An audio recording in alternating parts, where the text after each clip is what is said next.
In a land where Saxon kings battled Viking invasions, forging the foundations of the country, to ambitious Plantagenets whose wars reshaped society, English dynasties left legacies of triumph and turmoil, with short-lived Danish kings and Normans seizing control with castles, feudal law and a new language. The wars of Lancaster and York unleashed brutal family-driven conflicts, leaving the nation bloodied and divided.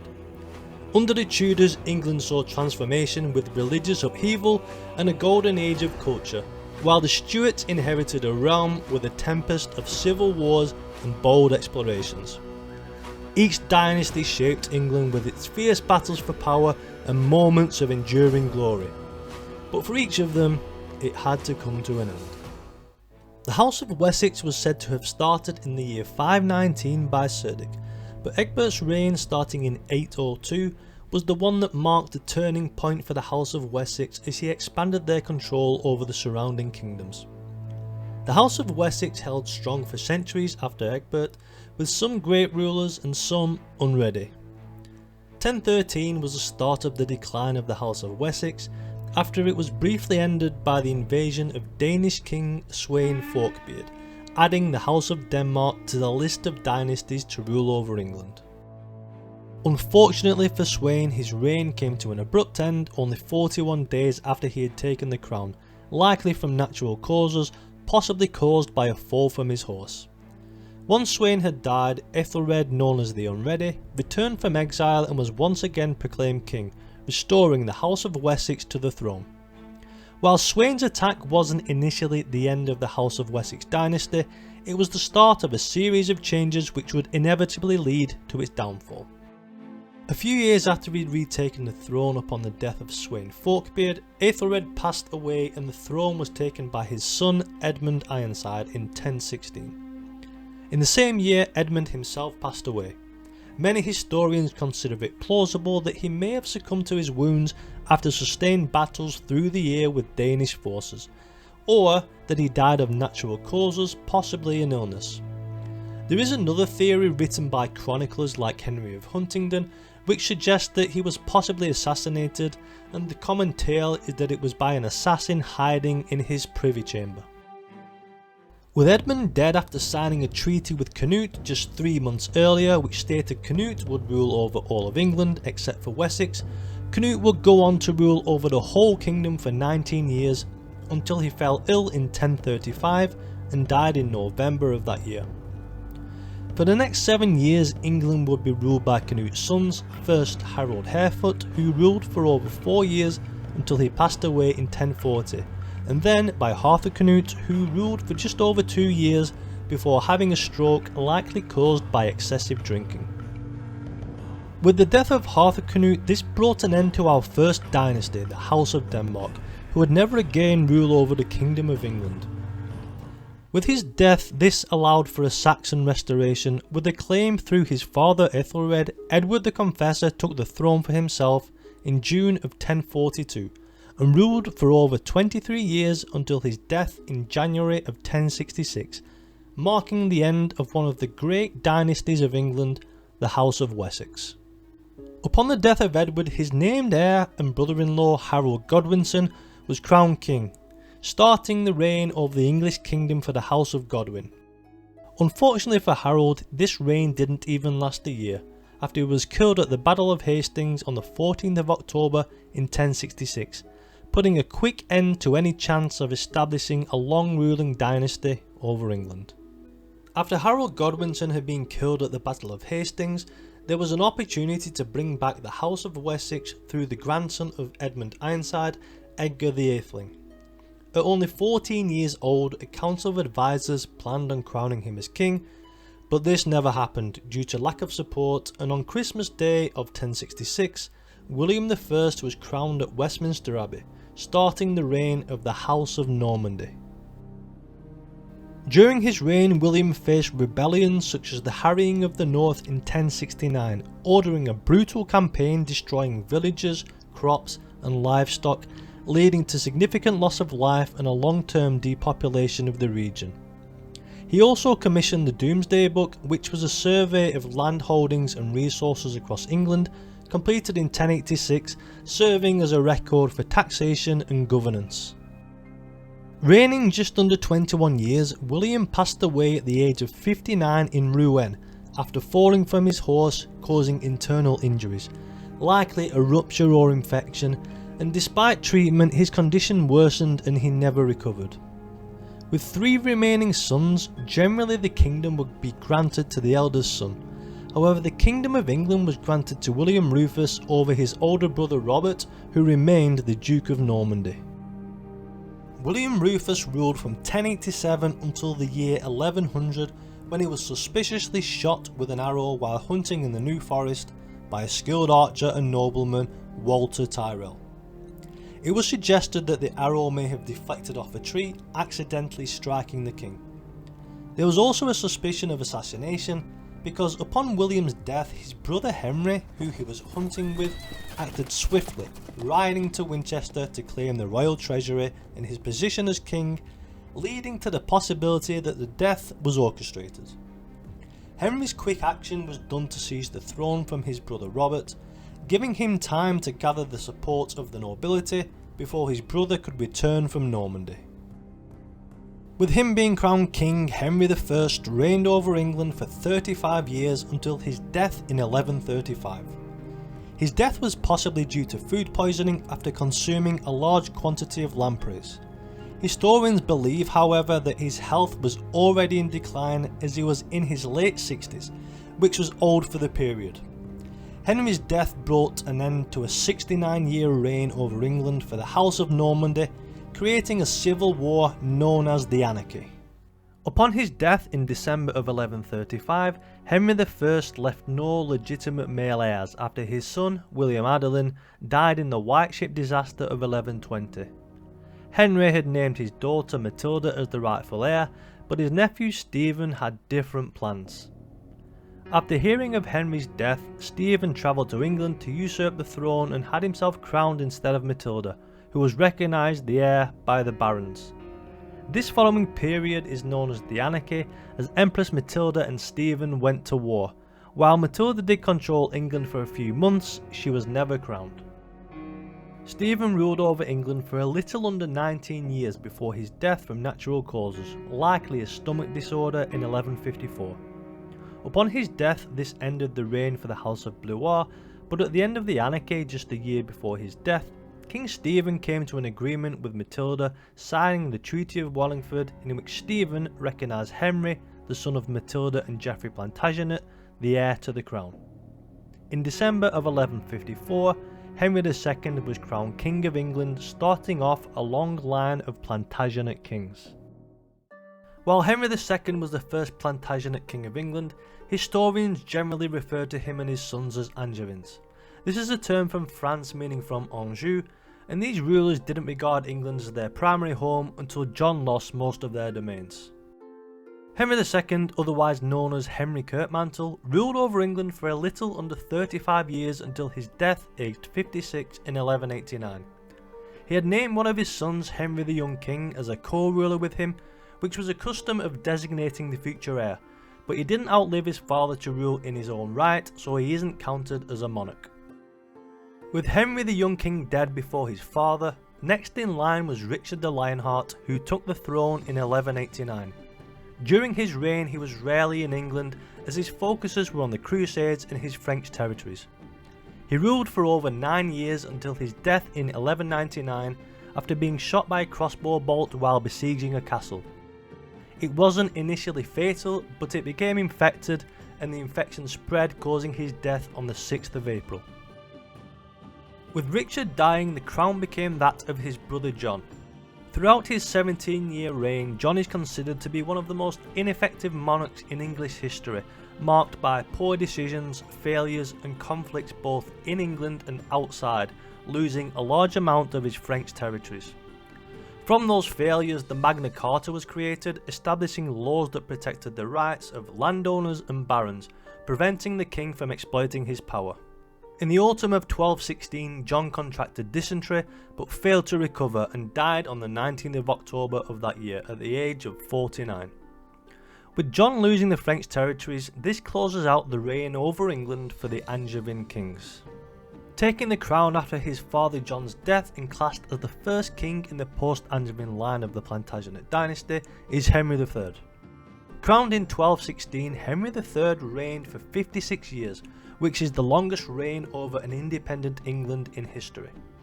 Henry's reign was turbulent with many conflicts leading to the Second Barons' War led by Simon de Montfort. After agreeing to a set of reforms limiting his power in 1258, called the Provisions of Oxford, where a government would be more in control, Henry's unwillingness to follow through on those reforms caused a civil war. Despite his conflicts, he encouraged the growth of English law, which laid important groundwork for the English state. His previous conflicts with the barons ultimately contributed to the development of Parliament. Henry III ruled until 1272 until he died at the age of 65 of natural causes at Westminster Palace. With his father's passing, it was time for Edward Longshanks to begin his rule over England. However, he wasn't crowned until August of 1274 as he was on the Crusades in the Holy Land, which delayed his return and coronation. He reigned just short of 35 years until 1307 and died en route to a military campaign against Scotland to subdue the resistance led by Robert the Bruce. By this point he was in poor health, and at 68 years old, while he insisted on pushing forward, he died short of the Scottish border, leaving his son Edward II to inherit a contentious situation. In July of 1307, Edward II was crowned king, reigning for 19 years, and unfortunately for him, the most significant event of his reign was his defeat at the hands of Robert the Bruce at the Battle of Bannockburn in 1314. It was rumoured that Edward II had close relationships with Piers Gaveston and Hugh Despenser, rumoured to be his lovers, which led to conflict with nobility. His poor leadership ultimately led to his downfall, with his wife Queen Isabella and her lover Roger Mortimer leading an invasion from France in 1326, capturing Edward. This led to him being forced to renounce the throne to his son Edward III in 1327. He was then imprisoned in Berkeley Castle, where he died later that year under mysterious circumstances. With his father renouncing the throne, 14-year-old Edward III was made king in 1327. 10 years later, he initiated the 100 Years' War against France, claiming the throne through his mother Isabella after the Capetian line had ended. His reign saw significant advances in the role of Parliament, who would fund his campaigns in France. During his reign, he also witnessed the start of the Black Death, which struck in 1348, leading to extreme changes in the economy, leading to revolts. He reigned for 50 years and died at Sheen Palace, which is now known as Richmond Palace, in England in 1377, aged 64. He had been suffering from ill health, likely due to his age. The next in line for the throne would have been Edward III's oldest son, Edward the Black Prince.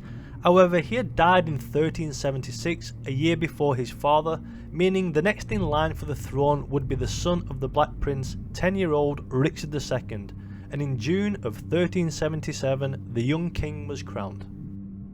The defining moment of Richard II's reign was the Peasants' Revolt of 1381, sparked by high taxes and discontent with the hierarchy. He famously met with rebels and initially made concessions which he didn't follow through with, and after the revolt was suppressed, many leaders were executed. In 1399, Henry IV, Richard's cousin, seized the throne.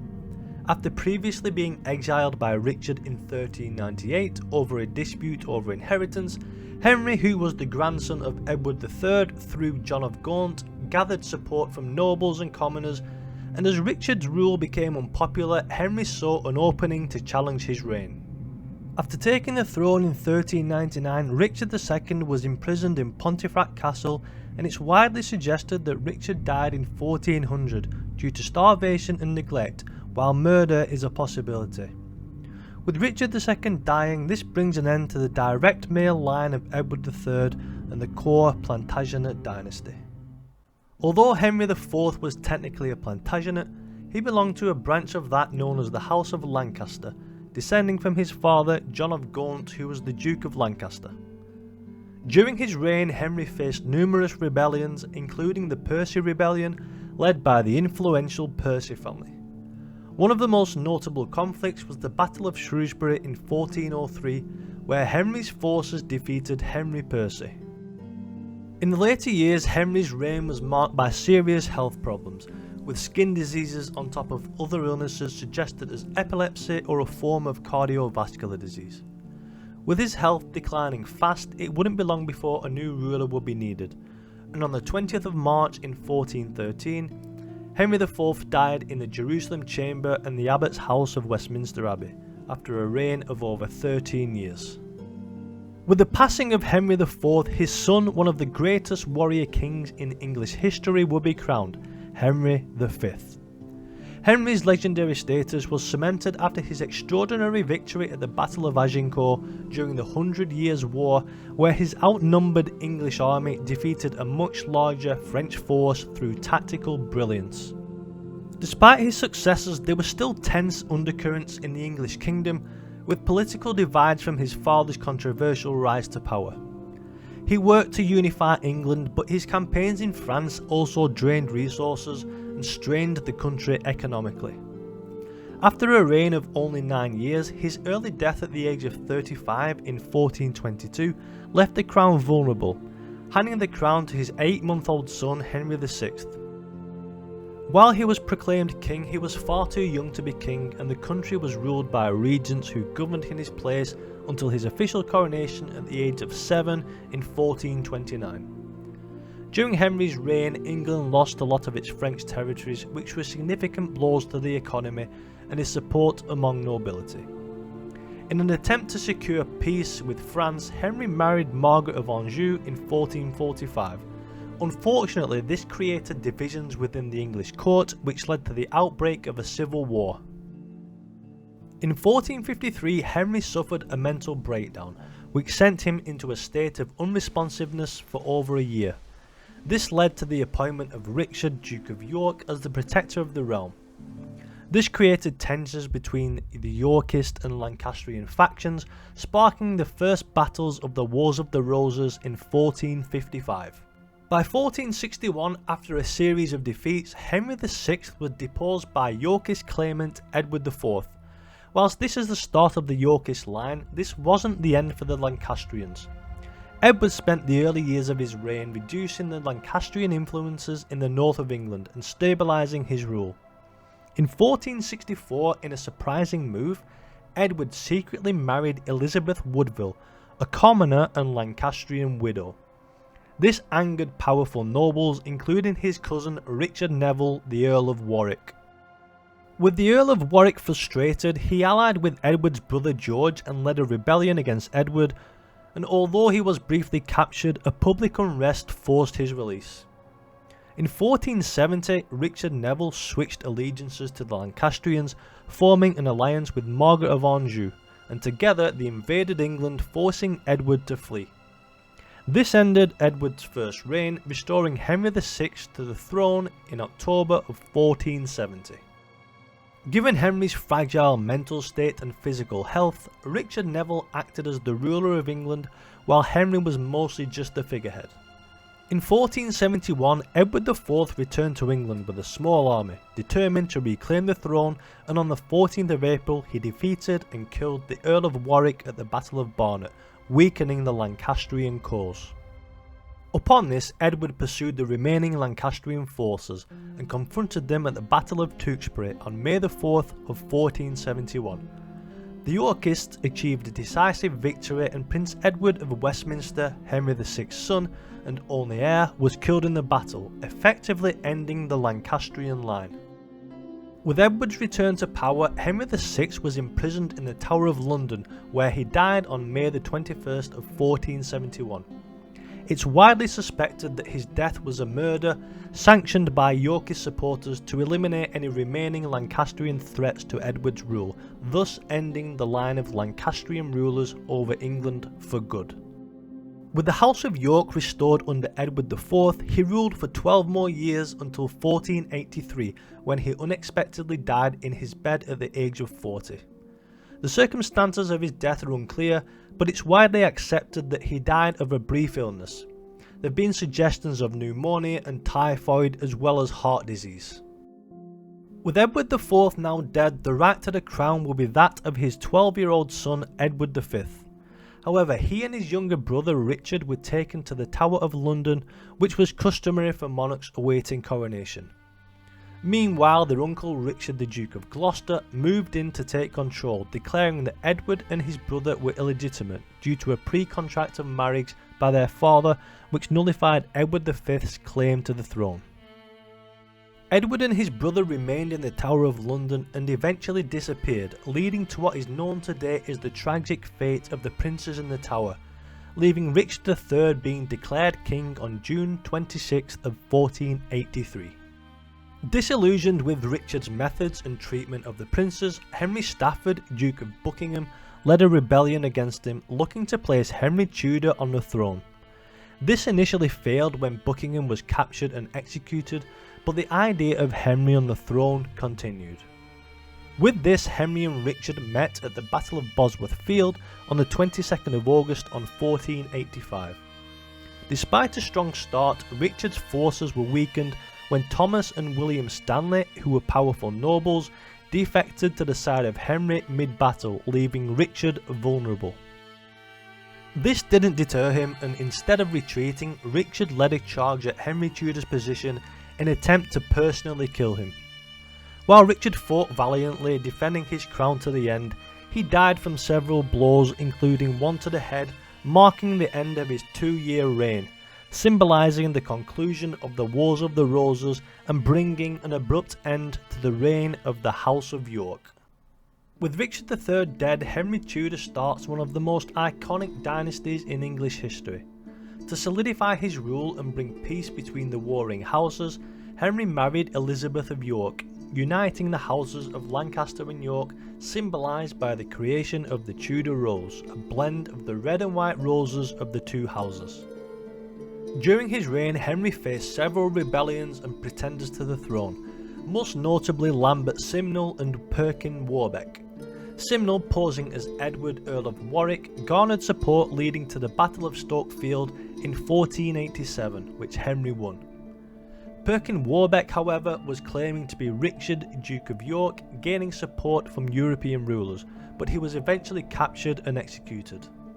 While these were testing times for Henry, he eventually came out on top, which ultimately strengthened his grip on power. Henry restored the royal treasury through taxation reforms and strict financial management, securing the crown's financial independence, setting a stable foundation for future Tudor monarchs. He also used marriage alliances to secure England's position in Europe, arranging the marriage of his son Arthur to Catherine of Aragon, strengthening the ties with Spain. After Arthur's death at 15 years old, shortly after marriage to Catherine, Henry negotiated Catherine's marriage again to his second son, Henry. During his near 24-year reign as king, Henry's actions paved the way for the Tudor dynasty's lasting influence on English history, building the foundations for a strong monarchy. This reign came to an end in 1509 after catching tuberculosis, passing away at Richmond Palace. With the death of Henry VII, the crown is passed down to a 17-year-old Henry VIII. Throughout his nearly 38-year reign, Henry had 6 wives. Catherine of Aragon and Anne of Cleves were divorced, Anne Boleyn and Catherine Howard were accused of adultery and beheaded, Jane Seymour died after giving birth to Edward VI, and Catherine Parr outlived him. In 1534, Henry broke with the Roman Catholic Church after he sought an annulment from Catherine of Aragon to marry Anne Boleyn, which Pope Clement VII refused. In response to this, Henry declared himself supreme head of the Church of England. A few years later, to consolidate his wealth and power, Henry initiated the dissolution of the monasteries, resulting in the closure and destruction of monasteries across England. This allowed him to seize monastic lands and their wealth, greatly strengthening his finances, but this inevitably created resistance and unrest. In July of 1540, on orders of the king, Henry's chief minister, Thomas Cromwell, was executed after arranging his short-lived marriage to Anne of Cleves, convicted of treason. Towards the end of his life, Henry suffered from obesity and possibly diabetes, and his physical decline affected his ability to rule. On the 28th of January in 1547, Henry VIII died, leading to the ascension to the throne of his 9-year-old son, Edward VI. Unfortunately, his reign only lasted 6 years after catching tuberculosis. With his health deteriorating, he tried to secure the throne for his cousin, Lady Jane Grey, to prevent Catholic Mary from taking the throne. Upon his passing, Mary contested Jane's claim after a Privy Council switched their allegiance to Mary. This led to Mary being crowned Queen and Jane Grey being executed for treason. A year into her reign in 1554, Mary married Philip II of Spain as part of an alliance with Spain aiming to strengthen Catholic power in Europe.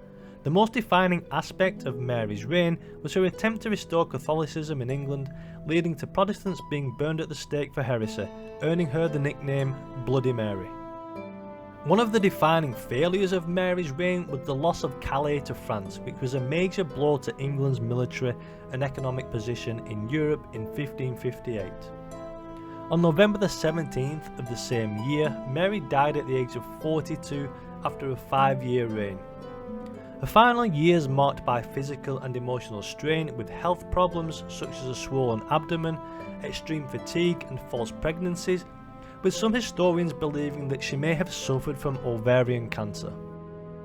With Mary dying, Philip distanced himself from England. The marriage was just politically motivated and faced challenges from the start, spending most of their time apart. With Philip going back to Spain, this made way for Elizabeth I, Mary's half-sister, to take the crown. With Elizabeth becoming queen, this marked a return to Protestantism in England, and in 1559 Elizabeth established the Elizabethan religious settlement, aiming to find a middle ground between Catholicism and Protestantism, stabilising England religiously and politically. 10 years later, in 1569, Catholic nobles launched a rebellion in the north of England, intending to replace Elizabeth with Mary, Queen of Scots. Although it failed, it heightened her distrust of Catholics and stricter measures were made against them. In 1587, there was a plot to assassinate Elizabeth and to once again restore Catholic rule called the Babington Plot. After discovering evidence of Mary, Queen of Scots' involvement, Elizabeth ordered her execution. A year later, in 1588, her reputation grew as a powerful monarch when the Spanish Armada attempted to invade England, but they were defeated by the English Navy, marking a high point in her reign. She also established the Poor Laws of 1601, creating a system of assistance for England's poor and laid the groundwork for welfare in England. Elizabeth also supported explorers such as Sir Francis Drake and Sir Walter Raleigh in expanding the English trade and exploration, laying groundwork for England's colonial ambitions. Elizabeth refused to marry and produce an heir, creating uncertainty about her succession, and after a 44-year-long reign, she died on March the 24th of 1603, aged 69, after a period of declining health. Some historians speculated about her getting blood poisoning from lead-based cosmetics, commonly used back then, although that hasn't been proven. She reportedly refused medical intervention, declining to take to her bed, unwilling to acknowledge her impending death.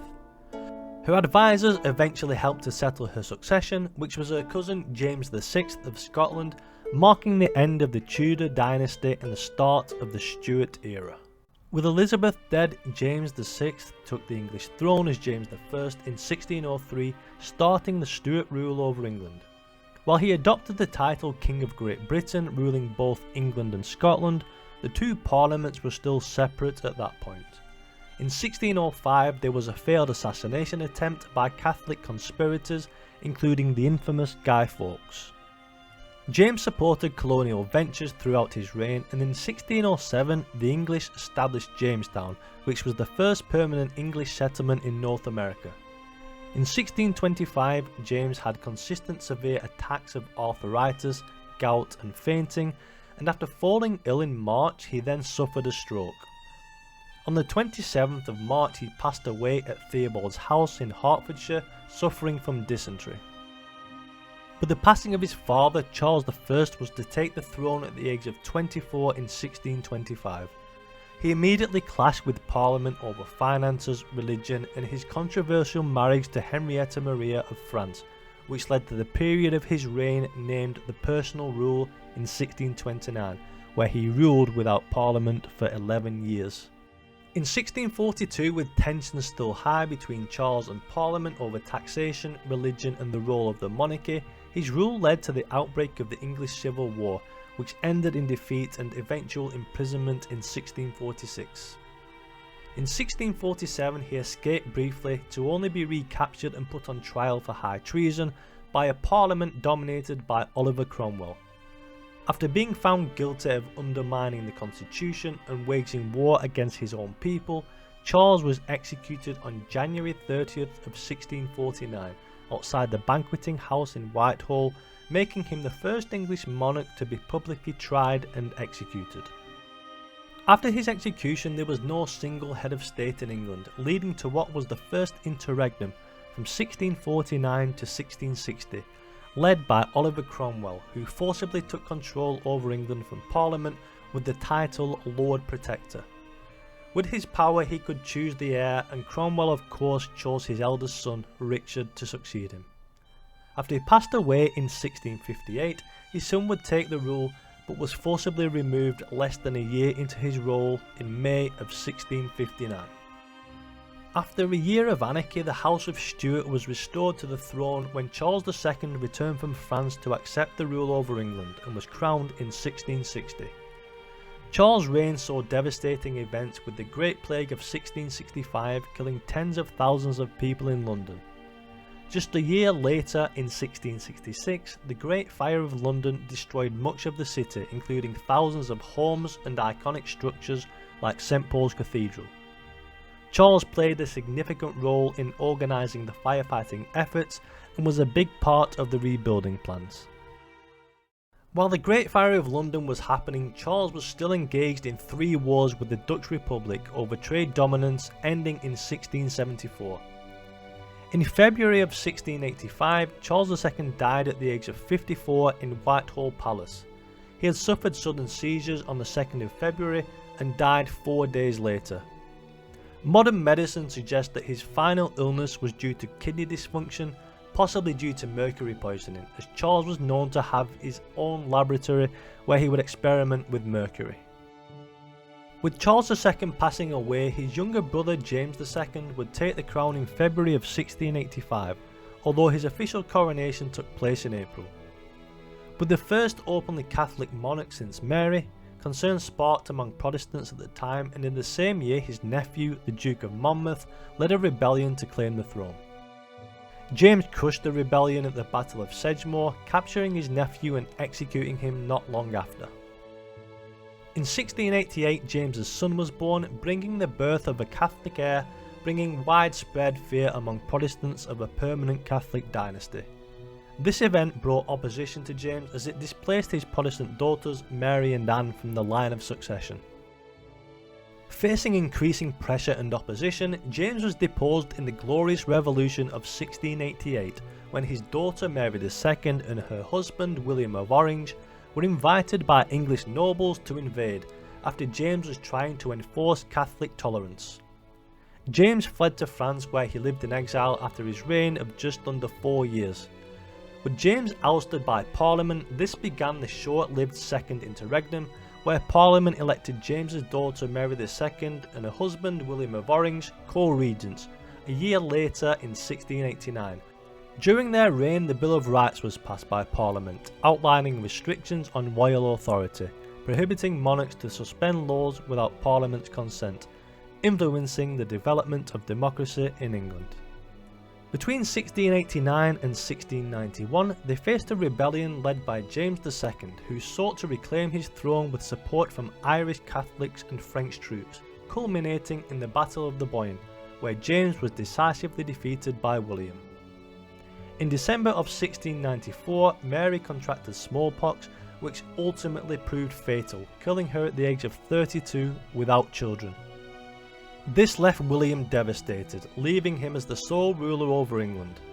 A little over 7 years later, William passed away after complications following a fall from his horse that resulted in a broken collarbone at the age of 51. With the rule of William over, the crown would be passed to Anne, the younger sister of Mary, in 1702. During her reign there was a major conflict over who would succeed to the Spanish throne, where England allied with Austria and the Dutch against France and Spain. Key victories such as the Battle of Blenheim in 1704 bolstered England's military reputation. In 1707, Anne oversaw the Act of Union between England and Scotland, creating the single sovereign state of Great Britain, aiming to strengthen political and economical stability. While Anne reigned for 7 more years until 1714, her last 7 years of her rule were under the state of Great Britain, bringing a formal end to the Kingdom of England as a separate political entity in the year 1707. Thanks for watching. If you enjoyed the video, please like and subscribe to the channel for similar content, and I'll see you soon.